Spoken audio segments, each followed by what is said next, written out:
Okay, so let's start the last session of today. So it's our pleasure to introduce, I will try to pronounce now in Catalan, perfect accent, Miquel Huix-Rotllant. No, 90%. So he's coming from the University of Marseille, and he's expert in many things, but specifically also in QMM. He developed QMM methodologies and schemes. And today he will talk about QMM, and after the coffee break, as you know, you will have the hands-on session also about the QMM. So, Miquel, thank you for accepting the invitation. Thank you very much.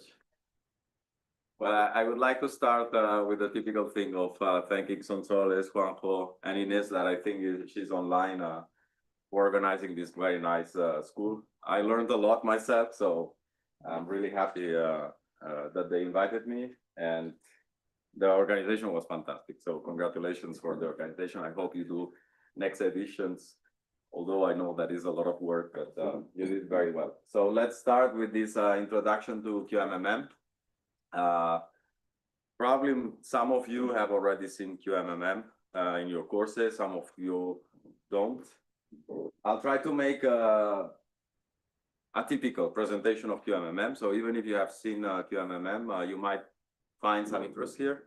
I will try to focus more on the physics of the problem of mixing two theories that are very different.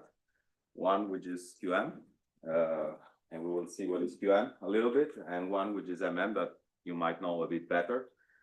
So let's start. Okay, let's not start. It's not working. Like this on the screen with the mouse. Okay. Okay, so this is a bit the outline. Okay, so I will spend most of the time on these basics of QMMM, where there will be a lot of equations. I do not really expect that you understand all the equations, but you really get the concepts. The equations, I will go a bit fast because there is not much time. You can read them and derive that slowly, but if you get the basic ideas and you look a little bit the math, it will be sufficient. So don't try to understand every line of every equation, just try to understand the concepts. So then I will speak about some practical aspects, which I think also are very important in QMMM. So QMMM is the slowest methods of all the methods that you have seen this week. So it has a lot of flexibility because we are introducing these QM methods, but there are certain things which are very hard to do. And especially in the way in which it's implemented, it can be even slower than other ways of doing QMMM. So it's really important to understand how to implement QMMM. And actually in the exercise today, we will implement a QMMM method in Google Colab. So it will be, don't worry, it's like 100 lines of code with a lot of explanation. So it's pretty easy to implement QMMM actually, but it's pretty difficult to make it efficient. That's the basic idea. So we will discuss a little bit about these practical aspects of implementing QMMM. And I will conclude with an even briefly a part, which is the applications of QMMM, but just to show a little bit what it can be done. But there are many out of there, so you can do your literature research on what is the applications of QMMM. So let's start with the first part, which is the longest one. So just to relate to what Enar showed us, I think it was 2 or 3 days ago. She made a beautiful presentation of artistic pieces that she has drawn, and she had one example of Marie Curie, which is a very exceptional woman in science, because she has 2 Nobel Prizes, one in physics and one in chemistry. So it's really nice. So I add that QMMM is also an exceptional method because it has 2 Nobel Prizes, one given to QMMM, 2013, Nobel Prize in Chemistry to Ariel Warshel, Martin Karplus, and Michael Levitt for the development of multi-scale models for complex chemical systems. And this maybe 2025 is a bit outdated because of machine learning that has a lot of promises, and we can do maybe multi-scale modeling in a different way right now. But at that time, it was one of the only way to extend the applicability of molecular mechanics to problems that were not possible before, like breaking bonds, like changing spin, treating metalloproteins, treating excited states, and so on, extracting properties like absorption spectra. So that was a very nice extension, and they got the recognition for this kind of development. And there is a second Nobel Prize because we are using QM in QMMM, and QM has its own Nobel Prize. So Nobel Prize for Density Functional Theory given to Walter Kohn and to John Pople for the development and implementation of codes in quantum chemistry from first implementations of Hazel-Fock, MP2, and so on. So it's a double Nobel Prize method, and well, it's I like to recall this special feature of QMMM. But this is just let's say to catch your interest, but it's not really the most important thing of QMMM. One thing, as I told you at the beginning, QMMM can be presented in many ways, and actually I've been told many times I was in a course in QMMM and I didn't understand anything. So it's a bit difficult to present QMMM, especially in short time, because you need to present QM, you need to present MM, and you need to present the coupling between them. I will not focus a lot on QM, and also I will not focus a lot on MM. In MM, you have received a course. In QM, I will just take the pieces that I need, but the rest of details, you can read that from a lot of the literature. But I really focus on the way in which we couple these 2 methods, okay? Which is perhaps the most interesting thing. And there is also very good lectures online, and I would like to highlight this one by Juanjo. So this is a very advanced introduction to QMMM. I don't know why it is giving me this. Okay, so I could just play this video and get a beer, but I will promise that I will not do that. But if you want to dig in on a bit more details on QMMM, you can look at this video. It's online in his website. So you go to this EuChemS YouTube channel, and you will find this very nice course. It's really with a lot of details that I will not explain because of lack of time, but you can have a look. So just to relate again to the courses that you have been receiving. So that's the good part of the last lecture. Yeah, I can make an exam to you if you learned what was explained in the previous days. So yesterday we saw from Manuel these examples of coarse grain. Manuel is here. So he explained us that actually in coarse grain we use particles instead of atoms. And so if you look at that, You don't know exactly what kind of particles is this if I don't tell you what these balls mean. But if I undo the coarse grain and I write the atomistic description of the molecule, then you start to recognize that, right? And then we can have these molecular mechanics descriptions. So the main thing when we undo the coarse grain is that we go from particles to atoms, okay?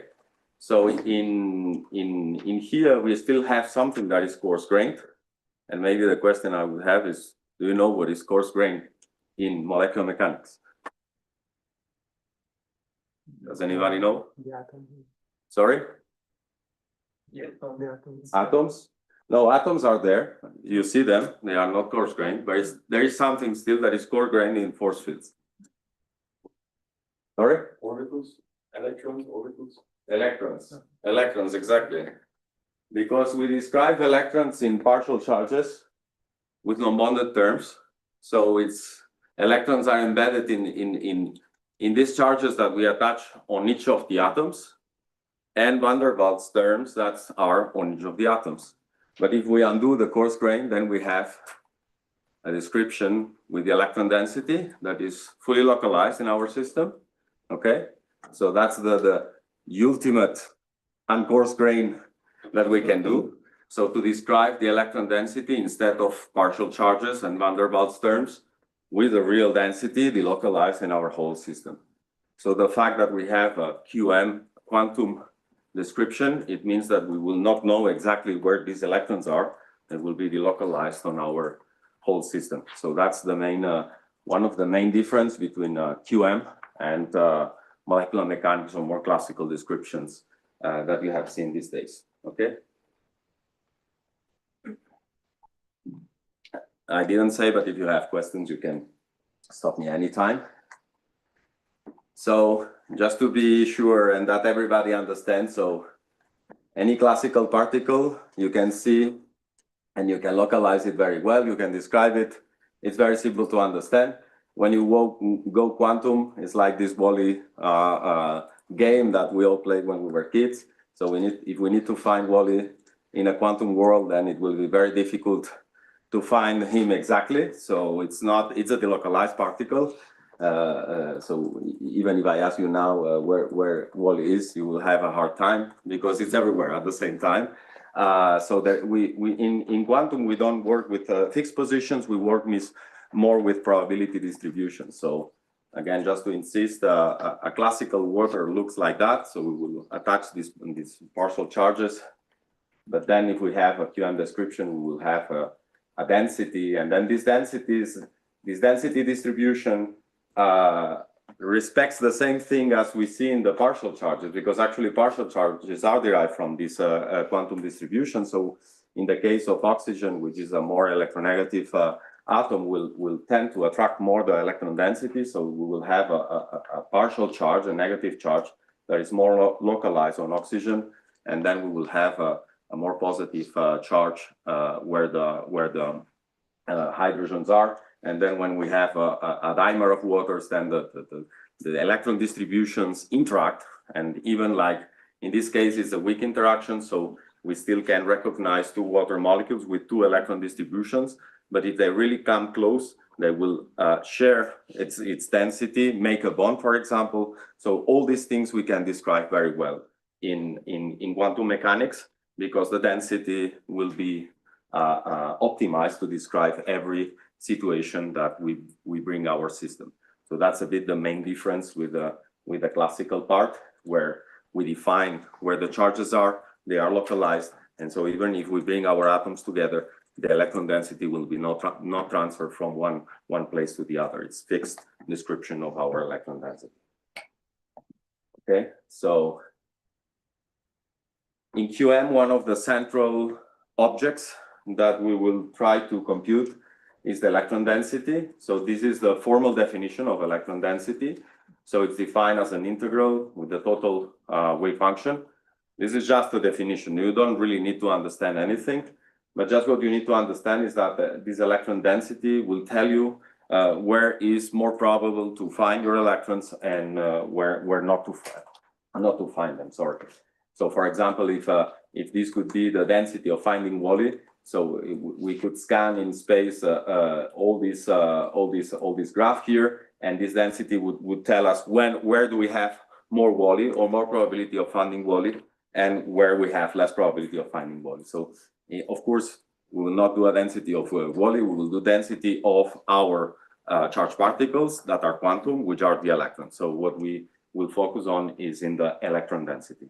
Okay, that's a central quantity that we will see how to work out in QMMM. And so, of course, for constructing this density, we need, for example, the wave function, and you all know, or you heard at least, about the Schrödinger equation. So that's the famous equation here, in which you can give a form to this Hamiltonian and try to get your wave function, and then you get the total energy of your system. So a central object, again, I insist, would be like a wave function, because then you can construct this density, and what we would care is about this density. So the total Hamiltonian in our case will contain nuclei and electrons, because these are the two charged particles that we have in our systems, in our atoms that we will treat. So this is the total Hamiltonian. So it has all these terms here. So it has the nucleokinetic energy, the electron kinetic energy, the nuclear-nuclear repulsion, the nuclear electron attraction, and the electron-electron repulsion. So if you add all these terms and you solve the Schrödinger equation exactly, then you would have a wave function for the electrons and a wave function for the nuclei. So you would have a complete delocalized description of your system. So you could generate a density of finding an electron and a density of finding nuclei also. But usually in our QMMM simulations, we don't solve all these Hamiltonian. We do what is called the Born-Oppenheimer approximation, which you also might have heard in your courses before. It's there are some justifications by the fact that nuclei are much heavier than electrons, so electrons move much faster. So this term is a small term with respect to the rest of the terms in the Hamiltonian. So we can just neglect that. And what we end up is a Hamiltonian that is reduced. It only contains the kinetic energy of the electrons, the nuclear electron attraction, electron-electron repulsion, and then the nuclear repulsion now is not an operator, so it doesn't have this hat here. It's just a fixed term that we will add to our total energy. So that's actually what we solve usually in QMMM. So at the end of the day, and this is perhaps the first message, so what is really QM in QMMM is only the electrons. The nuclei are treated classically, okay? That's an important thing. It's not a restriction. We could go and solve this beyond Born-Oppenheimer approximation, and then we would have also a QM treatment of our nuclei. But when we speak about QMMM, usually it's only the electrons that are treated with a wave function. Nuclei will be kept classical as all the rest of the particles. Okay? Is that clear? Yeah? If you have questions, don't hesitate. So the terms of the molecular Hamiltonian, and this will be perhaps the last time I really speak about the molecular Hamiltonian. I will not really dig in on that. There is a lot of literature on how to solve this Hamiltonian with a lot of approximations.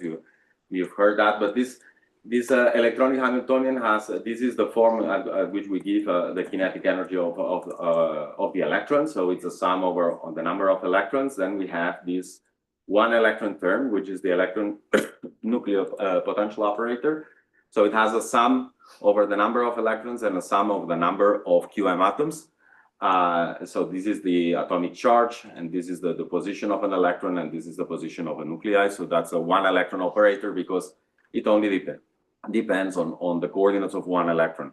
And this is a kind of integral that we will compute later to get our total energy that is much simpler to calculate than the two electron terms, which depend on the coordinates of two electrons in this case. So that's where all the quantum effects come, change correlation, and so on. We can do a very nice expansion up to full CI to try to get the last digit of this operator here. Again, I will not dig in on this part, but it's a very nice if you read literature on how to get the electron correlation. So, but the main message here is that it depends on the coordinates of two electrons. And then we have this fixed term that's just the sum over all the QM atoms, a charge of the two different atoms, and this is the repulsion that they feel due to their nuclear charge, okay? So really this potential is repulsive, and then the electrons will try to glue these atoms together, and the overall distribution of electrons is the one that gives the lowest energy, okay? So that's a bit the shape of the Hamiltonian. I'm going very slow. I should accelerate a bit because otherwise we will not reach the end. So just to say, also you know that there is many ways to classify QM atoms. So depending on the problem you have at hand, you will have to use a more advanced method, or you can use a faster method, which just gives you an electron distribution that is sufficient to see, for example, your TS to break your bond. It depends really, the choice depends really on the system you are going to study, or the problem you are going to study, or the property you want to extract. So you have a lot of choices here. And the main thing is that depending on the choice that you make, you will have a more costly method because you need to compute more integrals. So really it's a trade-off between accuracy and computational cost. But computational cost is a major thing that you need to think when you do QMMM. It's not like other methods at which you can really afford doing a really large system. At QM, soon you will become computationally unfeasible. So the choice of the method is really important. I had a bit of a thought of whether to include machine learning here as one of the methods, because you could also substitute QM by some machine learning potential or machine learning accelerated. But I arrived to the conclusion that if you don't have an electron density, we cannot consider a QM method. But there are ways to accelerate QM methods also with machine learning techniques that if they can provide an electron density, then it can be considered as QM2.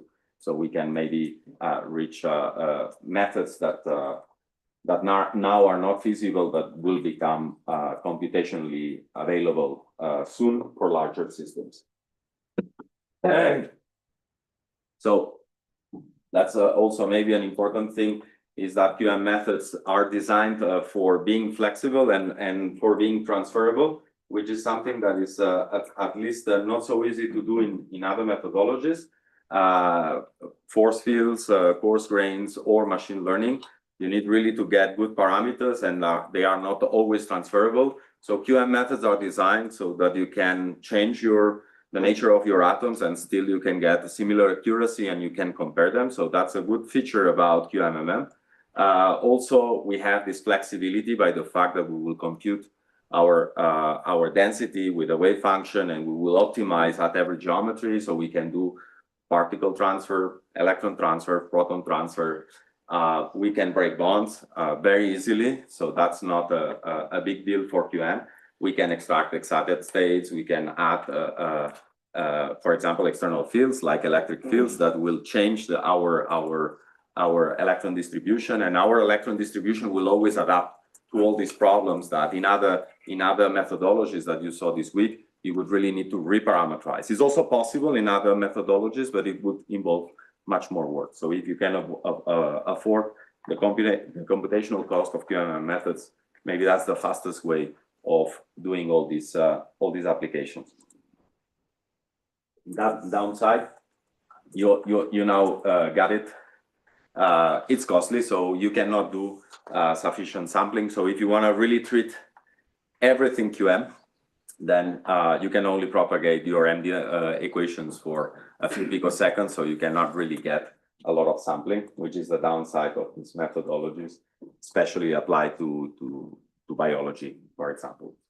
So this is where these Nobel Prizes got the idea to mix the benefits of MM, or even we could add coarse grain in this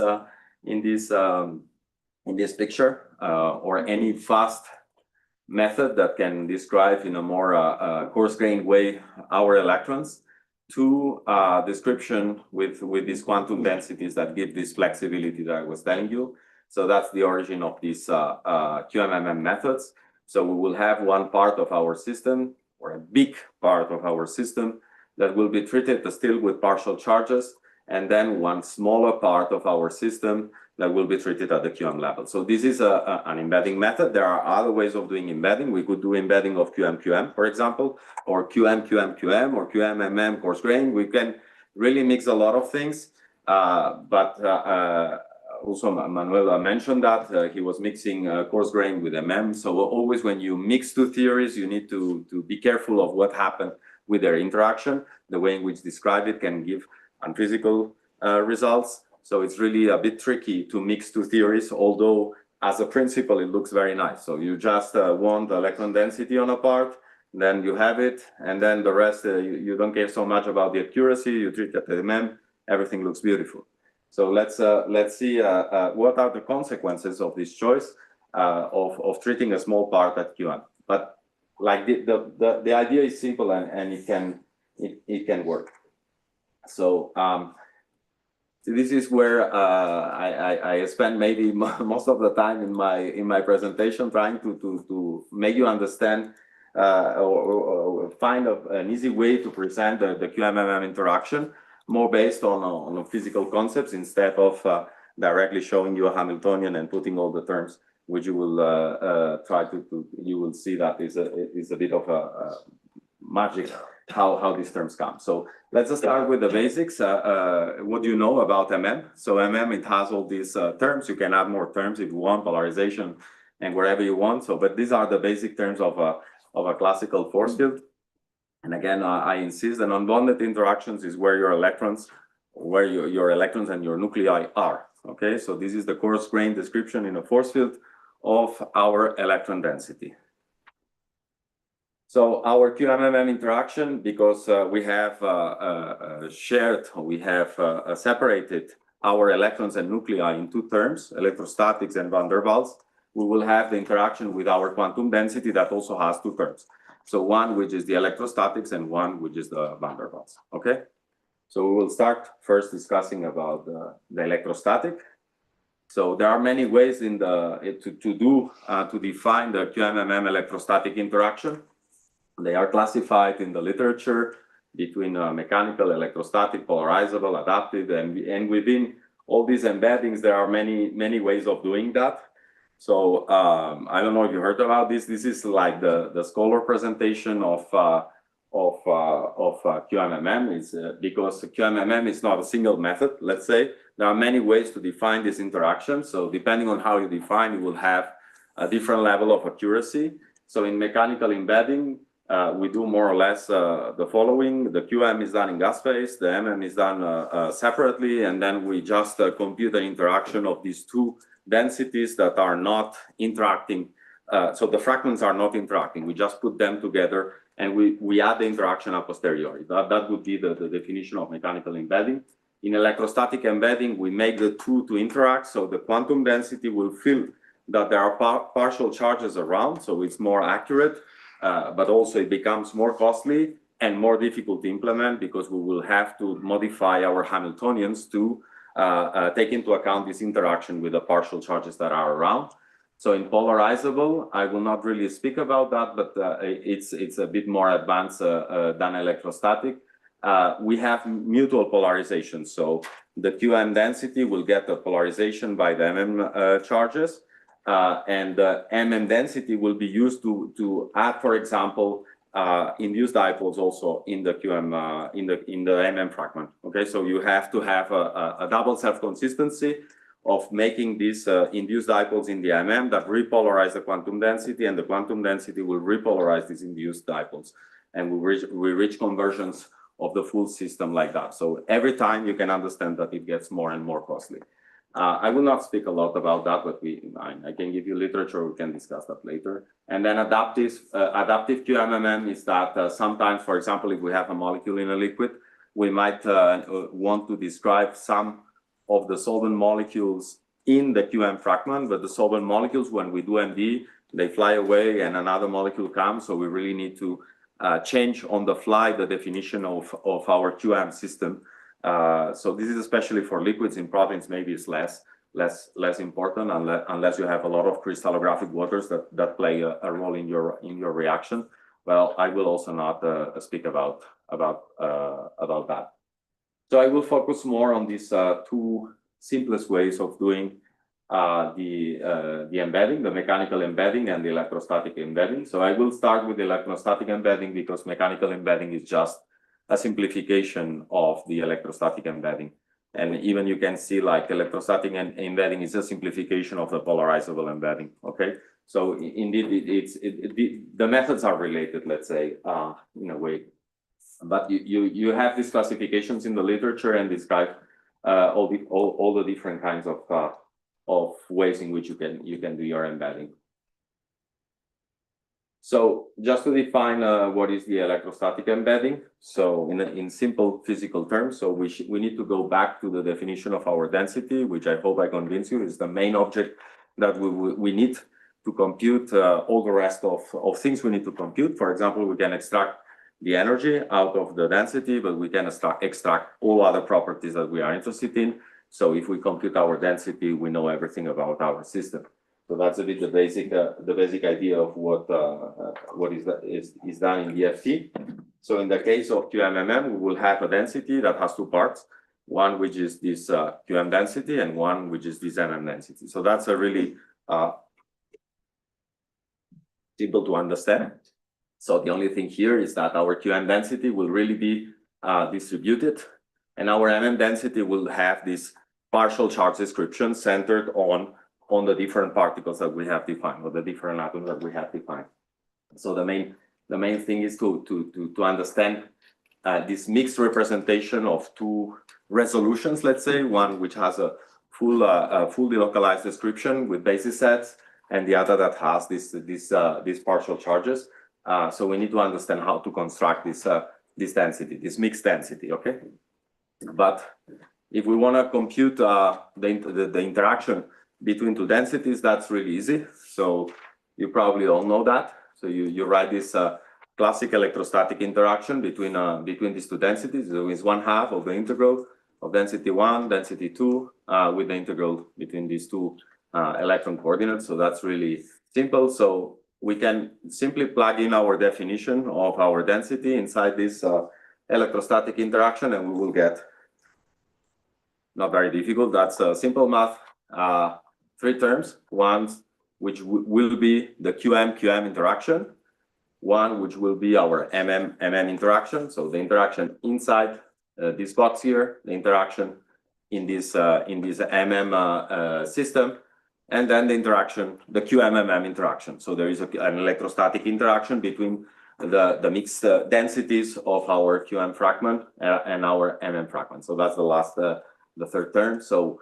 we can directly describe, this is not, of course, the total part of the QM energy, it's just a classical part of the QM energy, but this we can call that the QM energy, then we can call that the MM energy, and then we can call that the QMMM interaction. So that's a simple way to see where this QMMM interaction comes from.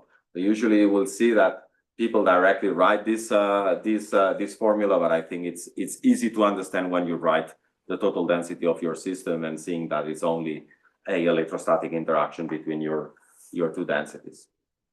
So of course, the first thing we need to do is to give a form to this density. So the MM density has a simple form, is written like that.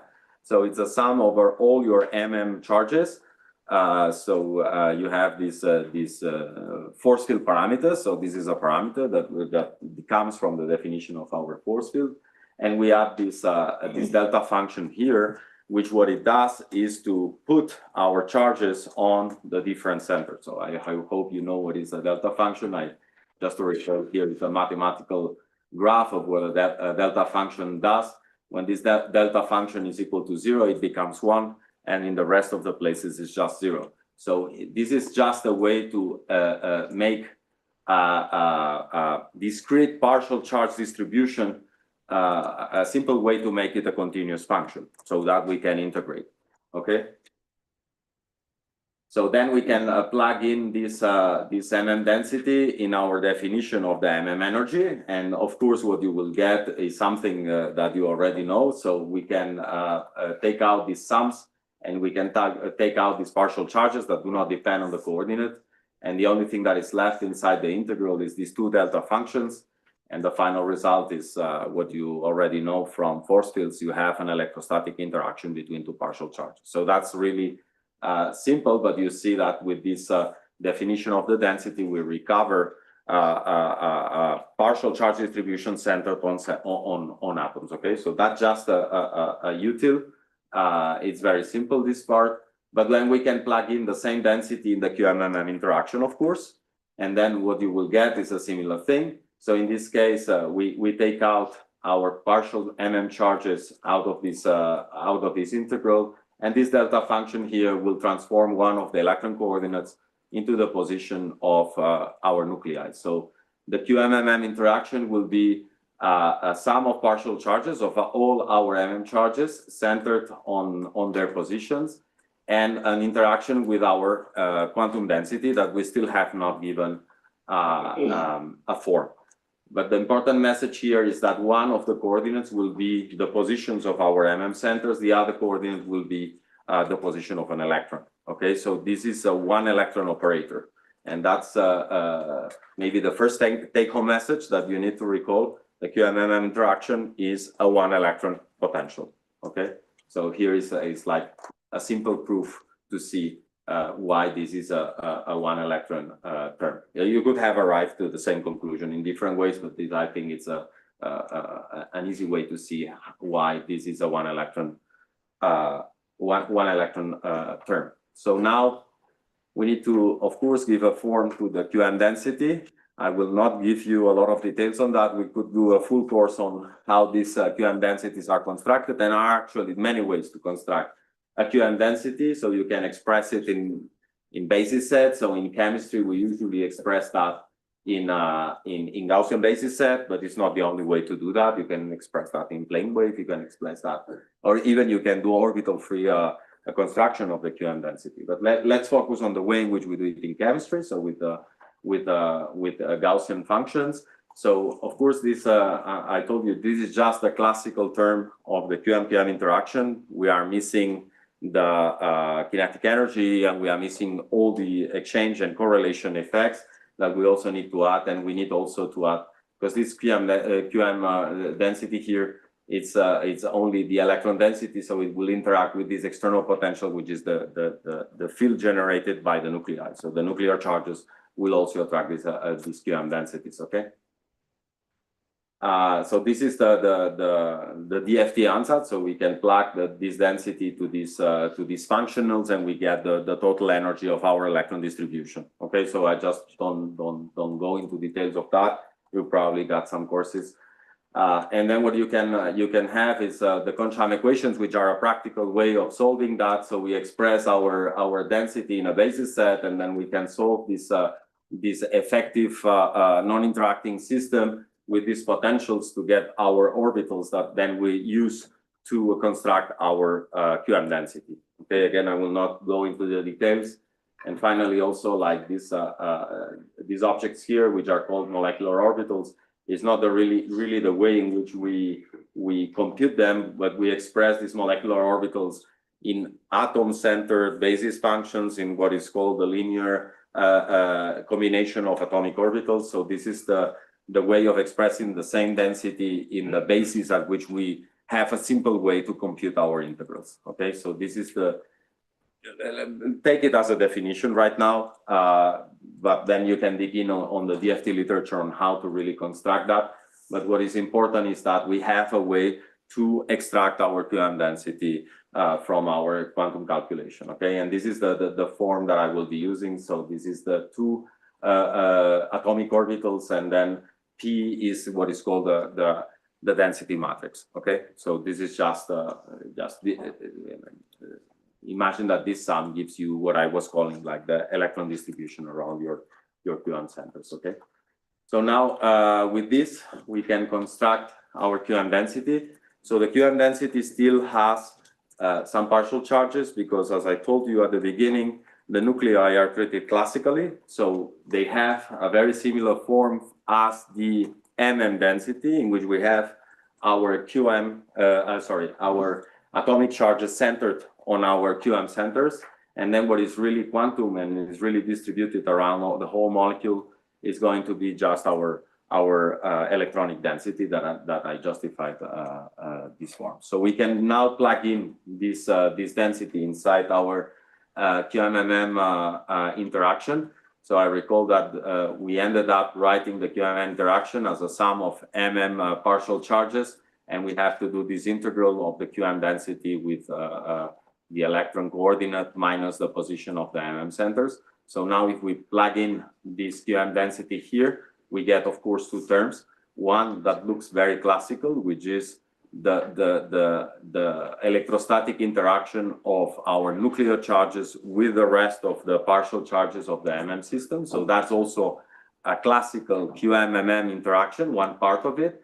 And the other one will be the interaction of our electrons with the partial charges that we have in the system. So we have these two terms. So this, we can call it the nuclear QMMM interaction. And this is really what will enter in the Fock operator on the definition of the Hamiltonian, because it's now an operator. So this is a simple way to derive this QMMM interaction based on a really very simple definition of our density. Okay. So once you have an operator and you have defined these one electron operators that describe your QMMM interaction, you can add that in your Hamiltonian. So this would be the Hamiltonian of our QM system in the gas phase.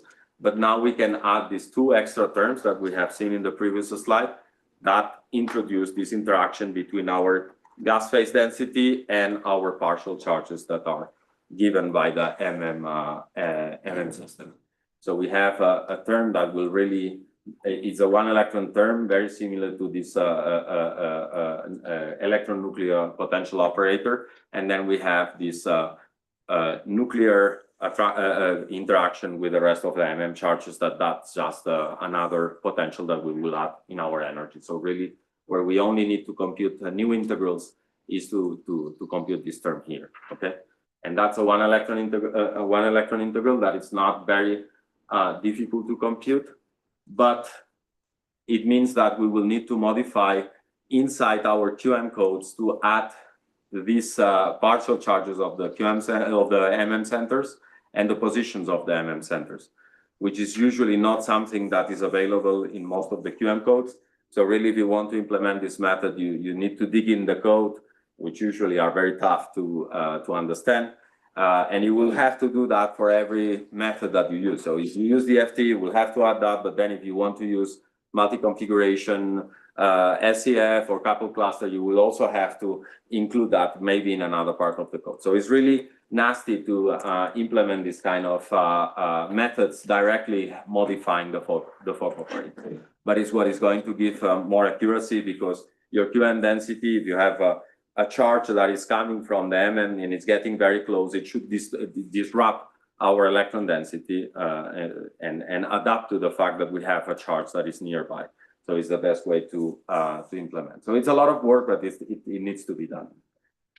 So just to make a kind of a summary, if you add this interaction, this QMM interaction in the Hamiltonian, then you can have your preferred way of solving the Schrödinger equation, and then you directly get the energy, but still you have to add all the classical contributions that come from the MM side. So the total energy of your system will be that energy that comes from the QM part plus the interaction with the MM, and then you add the final part, which is the rest of the MM terms, which would be the bonded terms, the angle terms, the torsion terms, and all the electrostatics within MM. So that's your total energy, and then you can try. I mean, since this is a bit difficult to do. Since this is a bit difficult to do, as I was telling you, need to modify your codes. We can decide that we do not compute them when we solve the QM equation. So we can still do the QM equations in the gas phase and add this interaction a posteriori.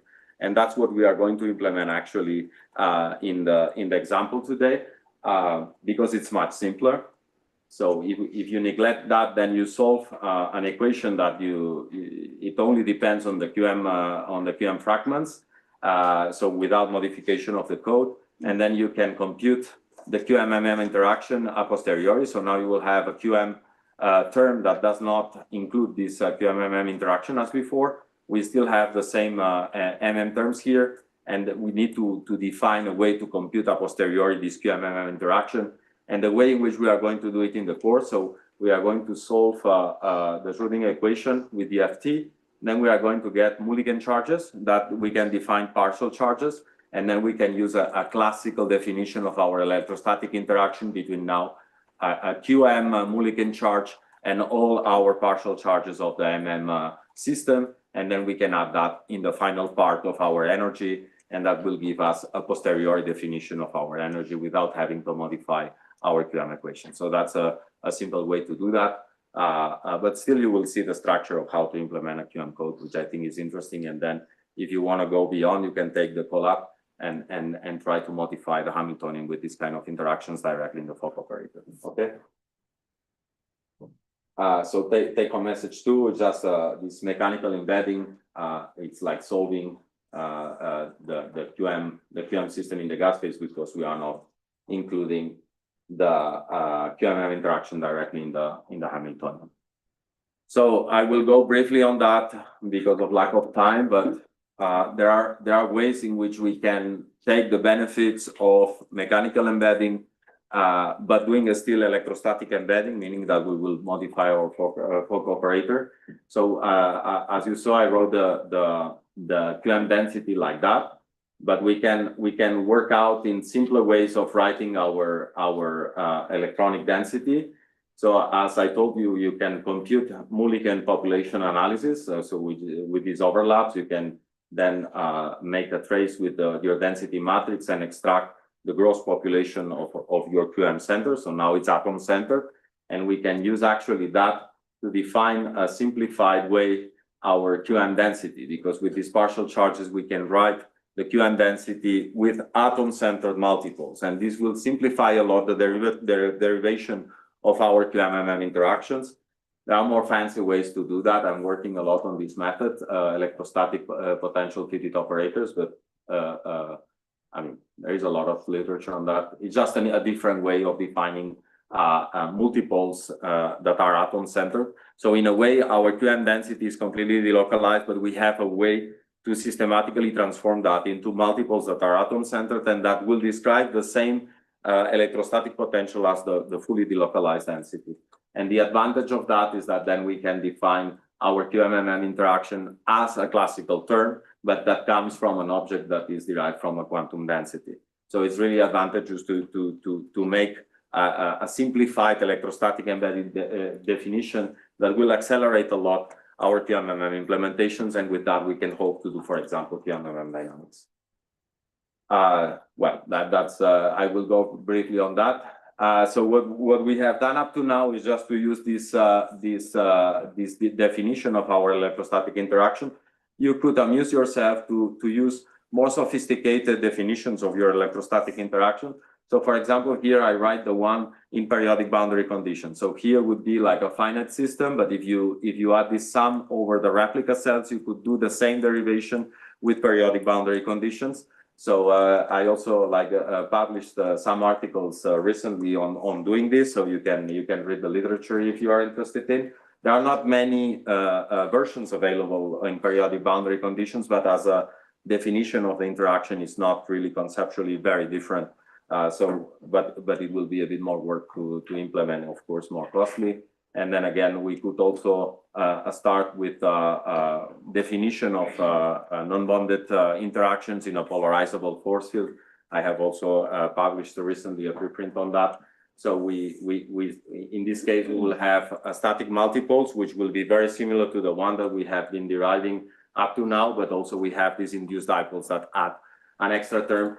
In this case, the induced dipoles introduce a two-electron term, but you can see the details in the literature. I don't think. Let's say the main message is, even if you put more physics there, the way in which these interactions are derived are pretty much on the same way. So you really, it's a general way of defining it. So in principle, I have 5 minutes, right? No, you have more than half an hour. Half an hour. Fantastic. I was a bit worried. Then I can go a bit slowly.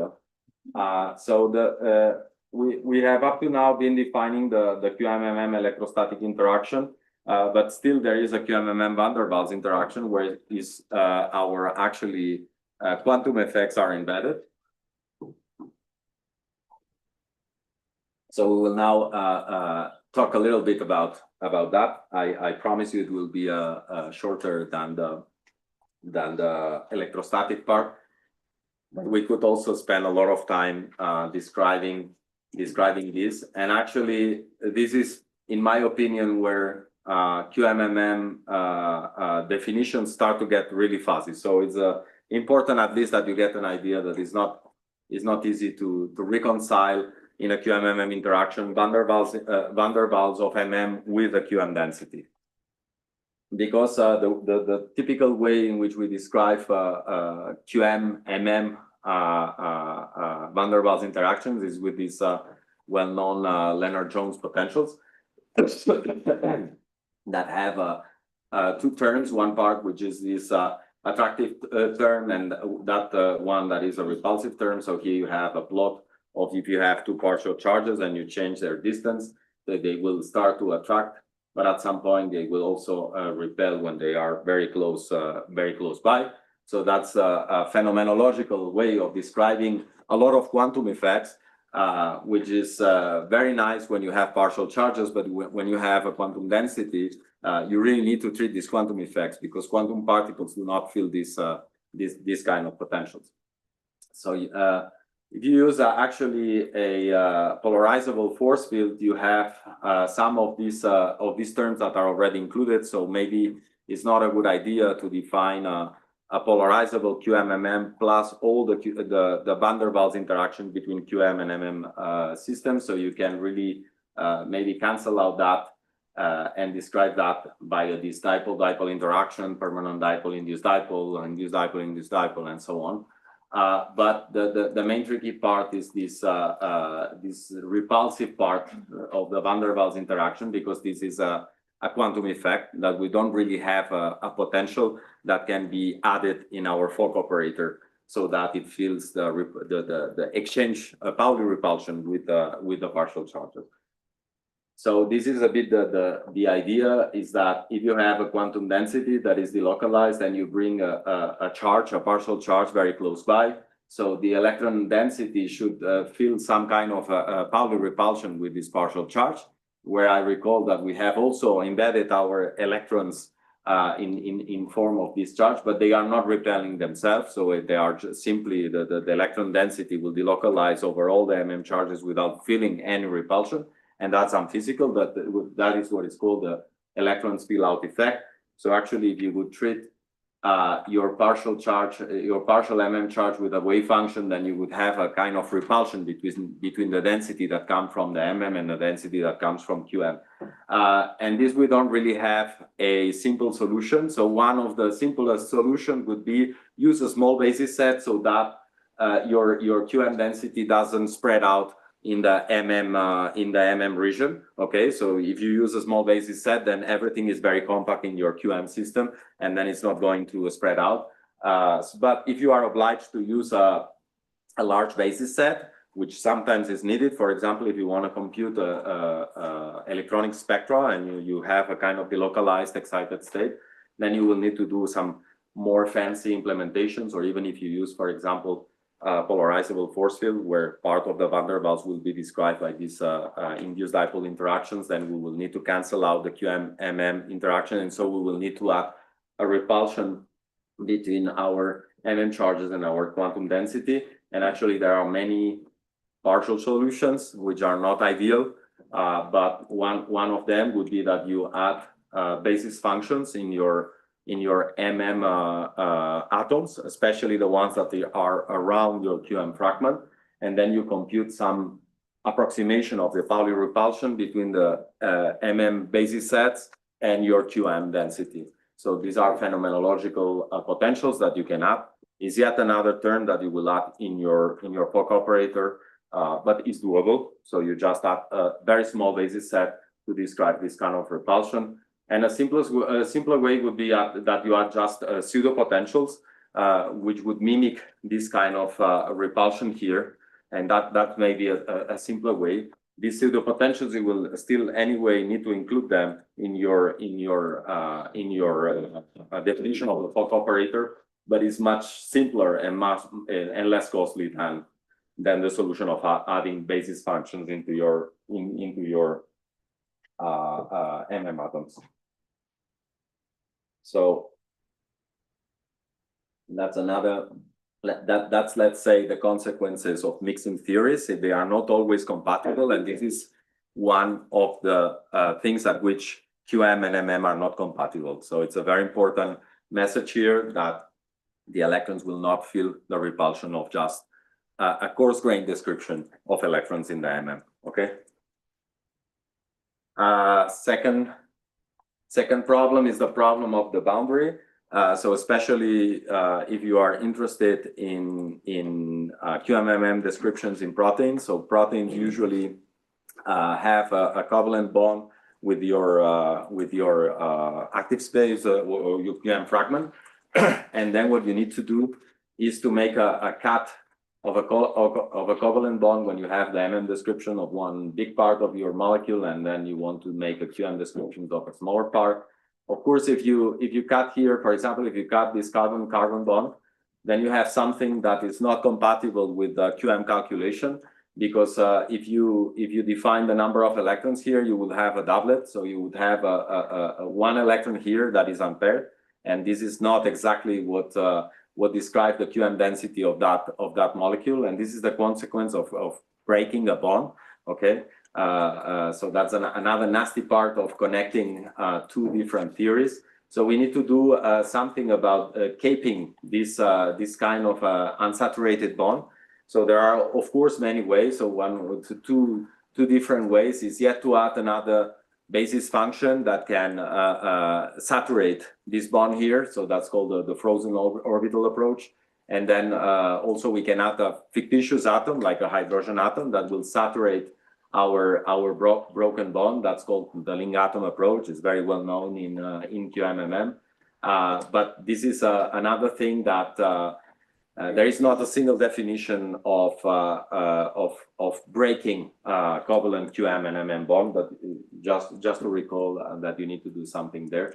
So this fictitious atom will be treated as a QM atom, and then its contributions to the energy and to the gradient will be projected back to the real atom. So we will have a contribution to the MM frontier atom and the QM frontier atom. So that's a very simple solution, but it requires yet a little bit more of modifying your codes. So the implementations can get really technical, and there are many things to be done when you implement QMMM. So that's one of the last take-home message here. So when you break bonds, you need to be careful. You cannot break the peptidic bond, because if you break the peptidic bond, your QM density gets very weird, actually. So this is an overpolarization problem. So usually we don't break the peptidic bond. We break right after, okay, which gives much more stable solution of our QM equations. And if you break this bond, you will see that if you do an MD dynamics, your bond will break due to this overpolarization effect. So that's something that is well known in the literature. So you cannot break any bond. You really need to break the bonds that are sufficient far away from your system of interest that you will treat at the QM level. But that also implies that you will probably have to define a QM fragment that is a bit larger. And again, the cost will be much larger. So it's a decision that takes a long time. So the preparation of a QMMM calculation, you need to ask a lot of questions. So you have a long checklist of what is your problem and how you will tackle that. Also, like when you break bonds, usually the force fields are a bit incompatible in the way in which we do our QM calculations, because in our QM calculations, the charge is an integer. So it's 0, 1, -1, 2, -2. But in force fields, it's not like that. We can have that our QM fragment, so the force field charges summed up of our QM fragment can be 0.2, 0.3, -0.1. So it's not exactly an integer. So when we cut bonds, we need to redistribute this charge between the QM and MM fragments so that the total system is still in a total charge that is compatible with our forces. So that's yet another technical aspect to be taken into account. And again, there is not a single way of doing that. You have many ways in which you can redistribute your charges. Okay.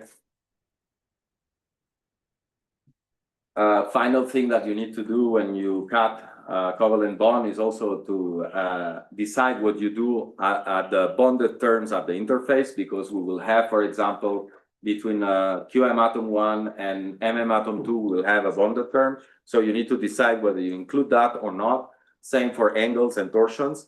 So knowing that most of these bonded interactions are embedded already in the QM calculation, so we really need to make a decision of what we are going to include at the interface, and trying to avoid the double counting. So if you put a lot of QM-MM bonded interactions and torsion interactions, then you might have a strong angle that doesn't rotate simply because you double counted these interactions. So and this is again another thing that you will need to decide when you cape a bond. So when you break a QM-MM frontier, so there is that's, let's say, the consequence of using two different descriptions. It's not I mean, it's not a universal solution. You really need to make a lot of decisions. So that's a bit the summary of the take-home message. But I think since you have the slides, we can move on. But that's the end of this first part, and maybe we can stop here for asking if you want to ask some questions, or we can move on the way you want. You have some questions, maybe? No? Yes? Either it was absolutely clear or you didn't understand anything. Did you understand the basic concept on how to derive this interaction? Was it sufficiently clear? Yeah. Yes? If not, I can repeat the first part. No? Okay. Now I have 20 minutes. Yes. Okay, so you want to do a pause or we continue? You have a question? Yes, just a curiosity. Yes. From computational point of view, there is a size limit of the dimension of the protein or enzyme also. No. No. The size limit is what your computers can do actually, and depending also on what kind of. I mean, we will speak about that in the practical aspects and the applications. There are two main applications of QMMM. One which is post-processing, so you do trajectories at the MM level, and then you extract properties that you cannot do at the MM level, like the absorption spectrum. So you can do, for example, 100 snapshots of your MM, and then compute a single point calculation of the energy that you can afford a really extremely big system if you want, because you just need to do it 100 times, for example. But if you want to do, for example, an MD propagation, and you want to compute free energies, then you need to propagate QMMM potential for 1 nanosecond. Then I would say, okay, you are more limited if you don't have your whole life to wait for the result. So it really depends on. It's a good question. It depends a lot on the way in which it's implemented, what you want to do with QMMM, and the size of your computers.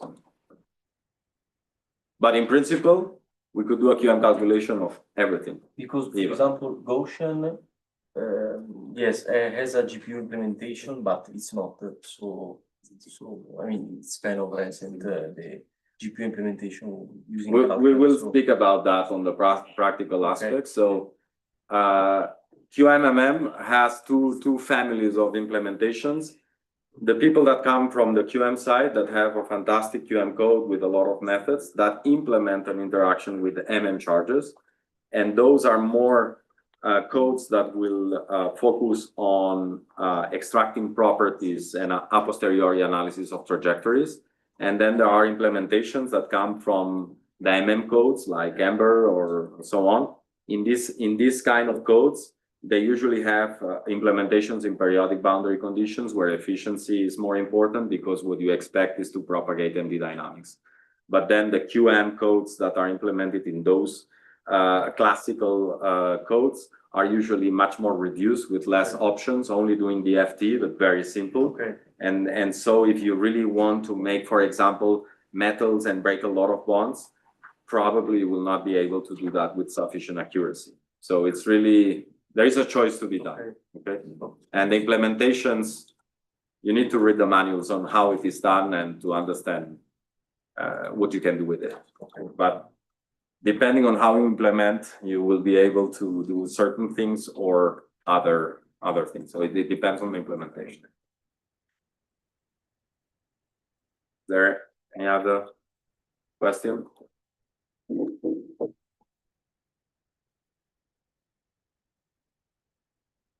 But maybe after the coffee break, you will have more coffee in your body and you will ask more. So let's go to the second part then, because time is running.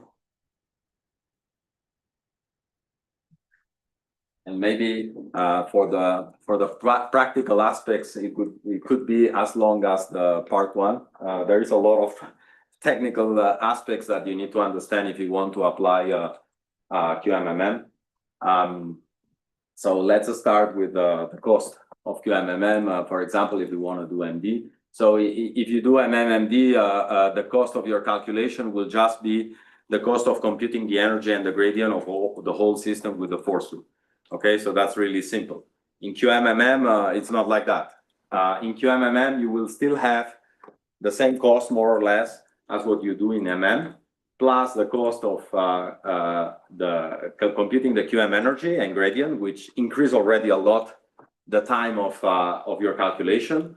You also need to add the coupling, because we derive this coupling that we need to add in our Fock operator that will give extra integrals, will give extra derivative of the integrals that we also need to compute. But we also have the cost of the communication, because the QMMM interaction depends on the positions and the charges of all our MM atoms that we need to send to our QM code. The QM code will build the integrals to finally build this QMMM interaction. So as you can see, there are extra things to be done, which is the cost of the MM plus the cost of the QM plus the cost of the interaction plus the cost of communication between the two.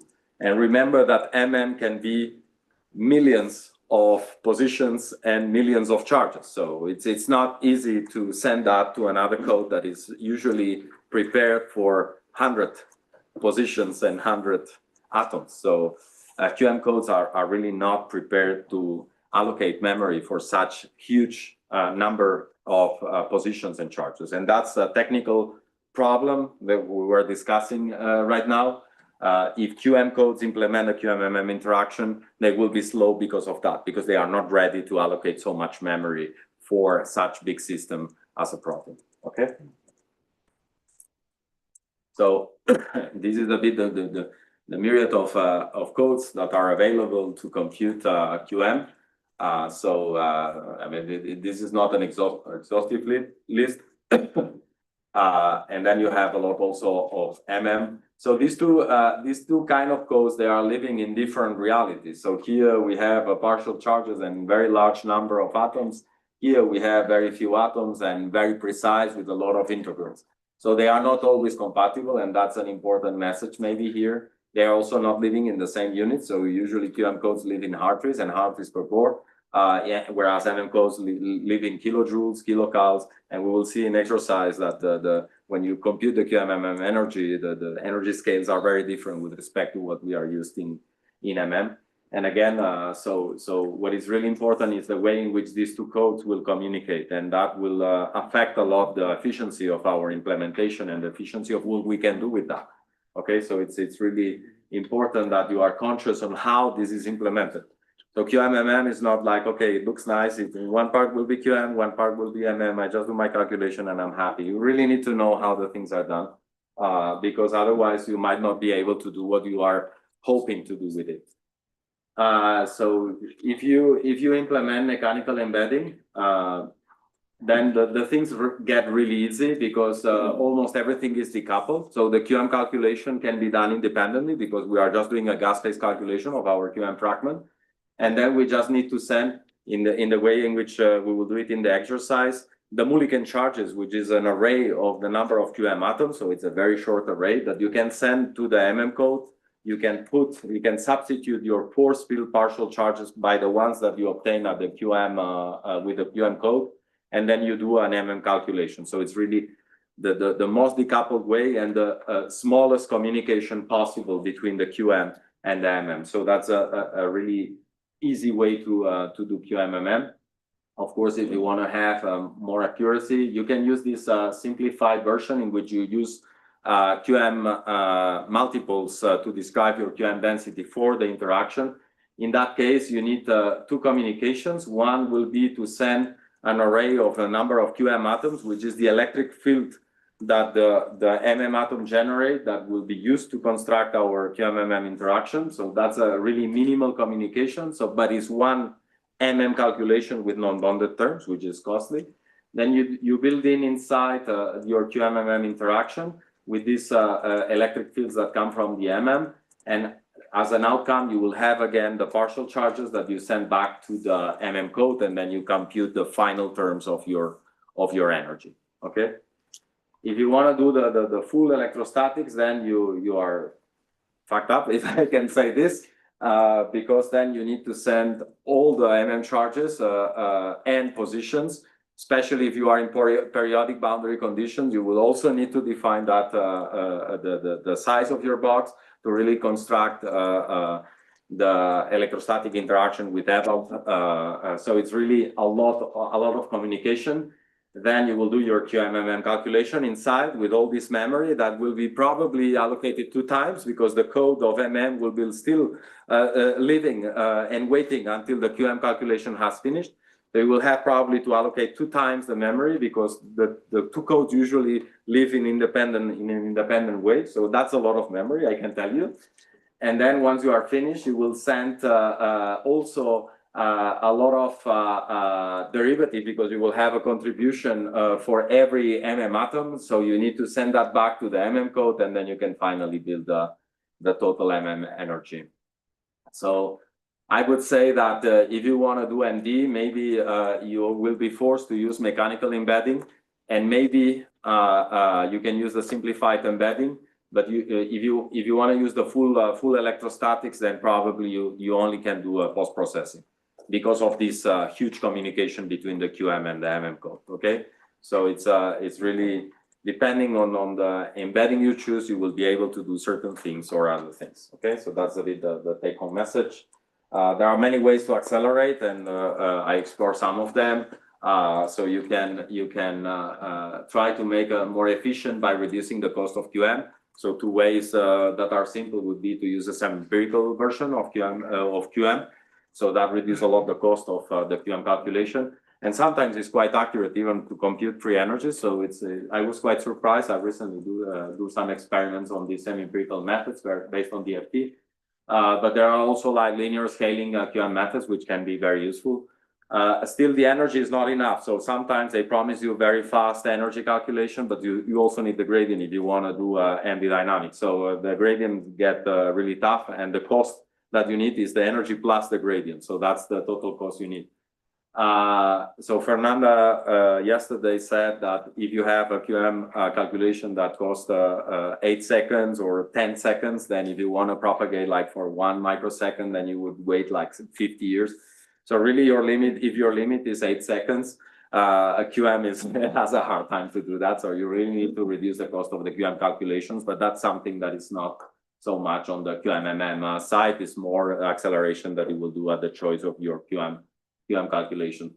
But still you can work on implementations that use GPU, for example, that use minimal communication or massively parallelized QM calculations. So that will accelerate also, but it's more technical, your QM calculation.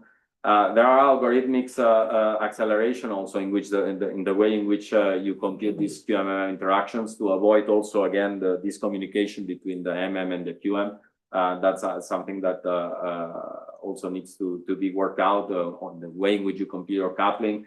And then you can also, of course, use more efficient integrators so that you don't need to do every femtosecond a QM calculation. Maybe you can update that longer times and use also machine learning techniques to make steps that are a bit larger, but still you can converge your MD dynamics with QM. Usually with QM, we cannot do an extremely long time steps when we do the QMMM propagations.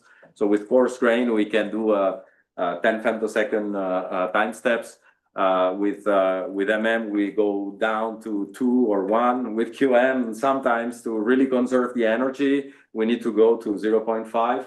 And in the exercise, you will see how the energy conserved in QMMM MD with respect to MM. And then you can play around with the time steps and you will see that this energy conservation gets better when we reduce the time steps, but that means that we will need to do many more calculations. Sometimes that for me is very important and is usually not explained in QMMM courses even, and I think it's a pity, is that QMMM calculations are in general not reproducible, meaning that if you do Hartree-Fock in Gaussian, in Orca, or in any code, your implementation, use the same basis set and more or less the same conditions for doing the convergence, you will get exactly the same energy. If you use a force field with a given definition and you compute the energy in Gromax, in number, and wherever code, you will get the same energy. But in QMMM, it's not the case. And now maybe you can understand why, because you have to do a lot of decisions on what you do in the interface between QM and MM. And this everybody decides what to do and the way in which they do it. So these are calculations that are recall just about that. But very important, if you want to do QMMM in your research, do not say in the articles we have performed the QMMM calculation. That's not enough to reproduce these results. I don't know what it means. I have done a QMMM calculation. It can be mechanical embedding, it can be electrostatic embedding with different ways of doing these embeddings. Maybe you have cut a bond between QM and MM, but then you need to explain many more things. So you really need to explain which flavor of QMMM you have used and what you have really done, to hope that others can more or less reproduce the same calculation. But this is really the worst part, or the thing I like the least from QMMM calculations that are in general not reproducible. So if you do a QMMM calculation with 2 different codes, you will get 2 different results, okay? So if I refer you one of your articles and you say that, you know that I will kill your article. Read the manuals, they are very well explained. Yes? Yeah, sorry. So in this case, usually we need to do more replicas. No, you need to explain, at least in the computational detail, All the details. what you did. Saying that you did a QMMM calculation doesn't mean much. Okay, yes, yes. Because there are many ways of doing a QMMM calculation. So you really need to say, and even if you are in a conference, there are some people say, okay, I have done a QMMM calculation. Ask how they did that, because it's important. It's very different to do mechanical embedding in which everything is in gas phase and nothing communicates. Then you can show that you can do a really big system, but then the QM fragment is not seeing anything else. So any interaction that comes with the MM charges that are nearby is not taken into account. So for me, yes, you can do big things, but it's not really accurate. So, but some people, it's very frequent in the QMMM world to say, okay, we have done a QMMM calculation, and to stop there. For me, it's not enough. Yes, please. For molecular dynamic simulations, for example, we do a lot of replicas to be sure what we see is. So how do you do it? If you want to use QMMM potential to do MD and to extract free energy, you have to do exactly the same thing. So this is just a way to generalize, so to change your potential, but the technical aspects of computing a free energy works exactly in the same way. Okay. So if you are like very rigorous in the way that you report your computational detail, also detail, every method, are the results reproducible? No. Still no. No. What are the equations stochastic? No, because I mean, it depends on what you do. If you do a QMMM calculation in which QM and MM are not interacting, probably yes. So mechanical embedding, probably yes. But if you cut a bond, there are a lot of arbitrary decisions that you will do. And even if you consider, you not cut the bond in a standard place. and there you can hope for reproducibility, yes. You can hope for reproducibility, but still you need to define well how your QMMM interaction is defined. But if you are in a protein, which is usually the case that interests most of you, you need to cut a bond and it will not be reproducible. Because you need to make a decisions, for example, on how you treat your bonded terms at the boundary. And this is usually not explained in codes. So either you do it yourself and you explain exactly which terms you added and you neglected, and then yes, I can hope to reproduce more or less the same thing. But if not, it's not a case that the maths isn't reproducible, it's just the way. yeah, it is the way in which we do the decisions at the frontier between QM and MM, which are not related to any physical origin. It's just an arbitrary decision in order not to double count certain things that we added in the MM and certain things that we are adding at the QM. That's an arbitrary decision, and then either you explain it very well, or I don't know how to reproduce your result. Okay. Sometimes you can also think, okay, it will be a tiny difference. So if you put one torsion more or less, it will just change a bit the angle.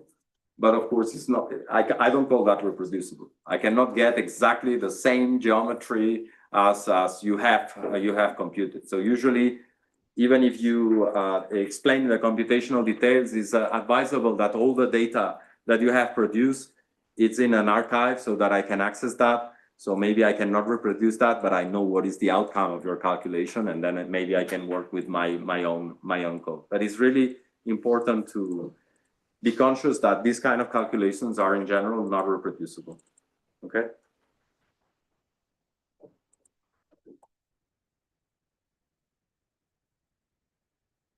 But if you do QMM calculations, I really recommend you to read the manuals, because usually they give a lot of details on how these computations are done. And again, if you do the exercise to read all these manuals, well, it's a single page. It's a lot of work. Maybe when you come back with your flight or your train, you can amuse yourself. You will see the large variety of different implementations that are done out there. But it's really an important exercise, especially if you want to publish, to read first the manual. I mean, for doing the calculation, you don't really need to do that. But to publish then data, you need to be conscious on how this QMM interaction was implemented, and explain some details in the computational details. So like, as I was telling, so this would be the implementations in QM codes. And this usually is more for post-processing of snapshots coming from MM. If you want to, for example, extract an absorption spectrum, or do, for example, some reactivity out of a snapshot, in which you know that it happens in a small fragment of your molecule. But usually these implementations do not have periodic boundary conditions, so it's not really prepared to extract free energies. But then all the MM codes have their own interfaces to simplified QM codes or more advanced QM codes. And usually in these cases, we have periodic boundary conditions, so we can use these to propagate an MD dynamics.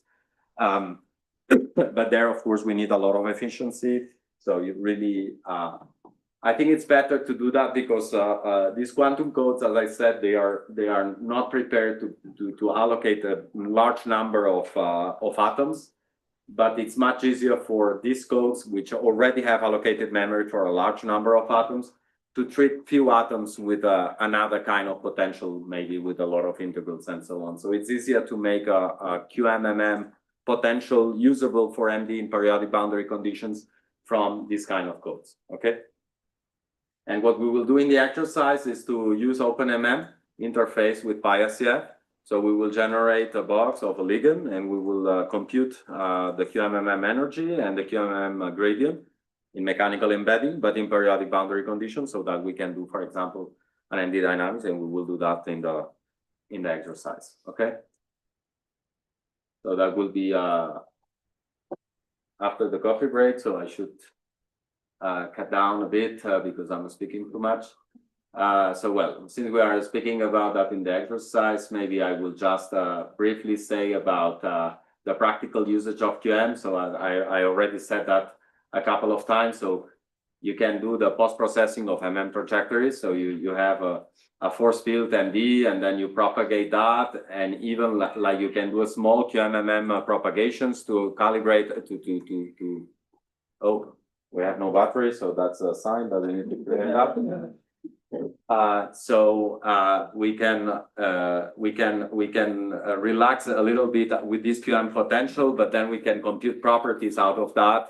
So as I was saying, for example, absorption spectra is something that is really frequent. You take hundreds of snapshots, and then you get the broadening of your absorption spectra due to the fact that your system is fluctuating in water or in a protein. So that's very useful.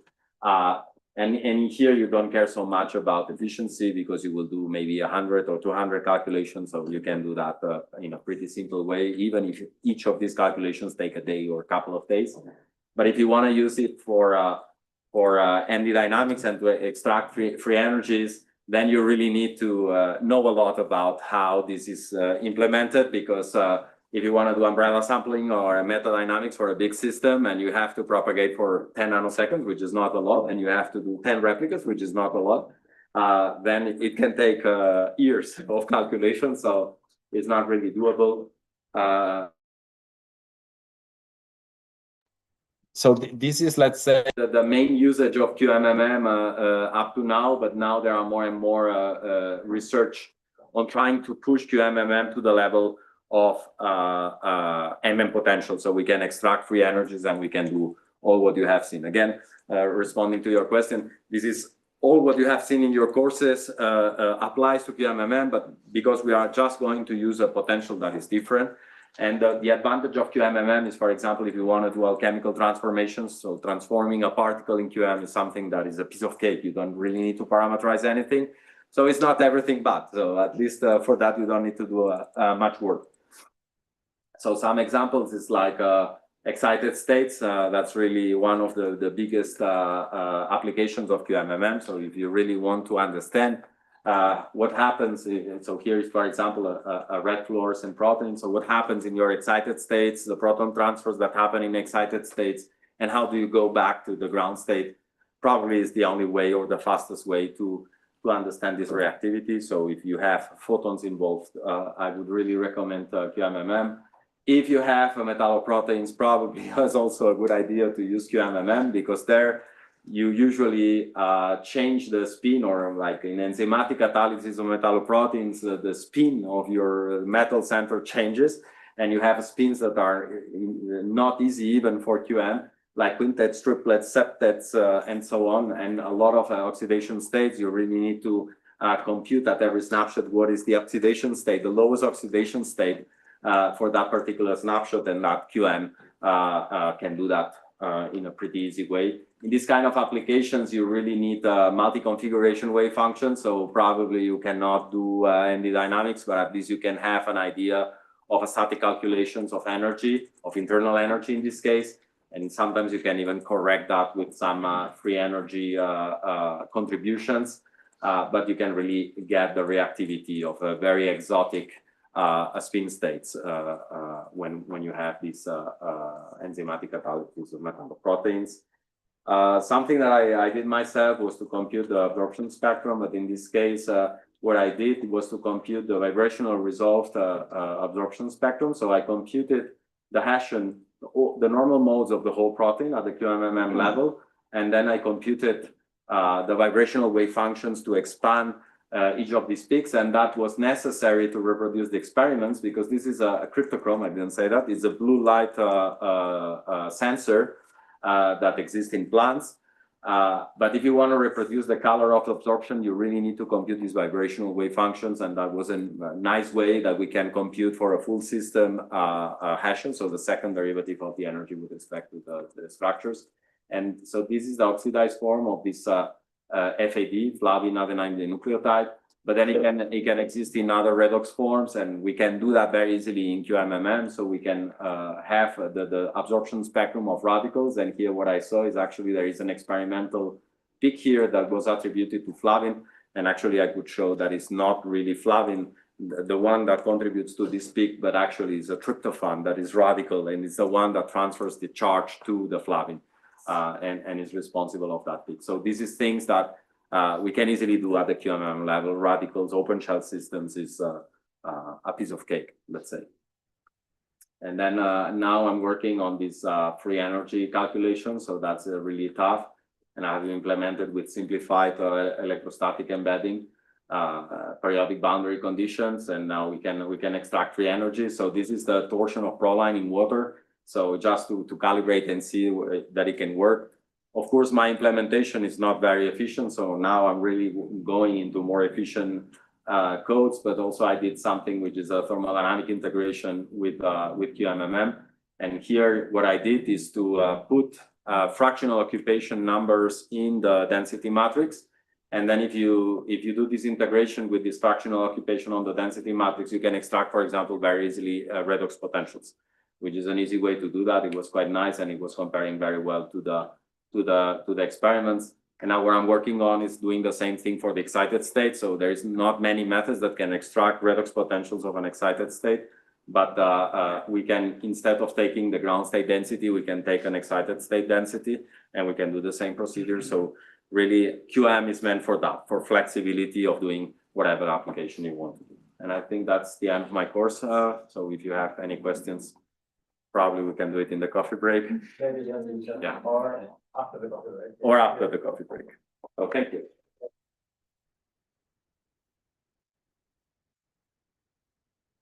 Okay, so let's go to the coffee break. Maybe we can be back at 11:35, so 5 minutes later.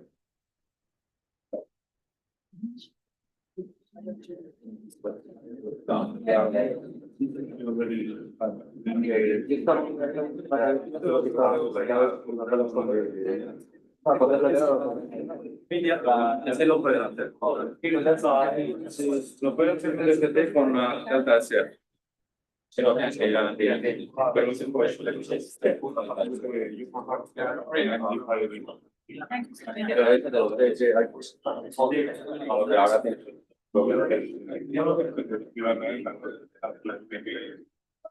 don't know if it's better, but I think because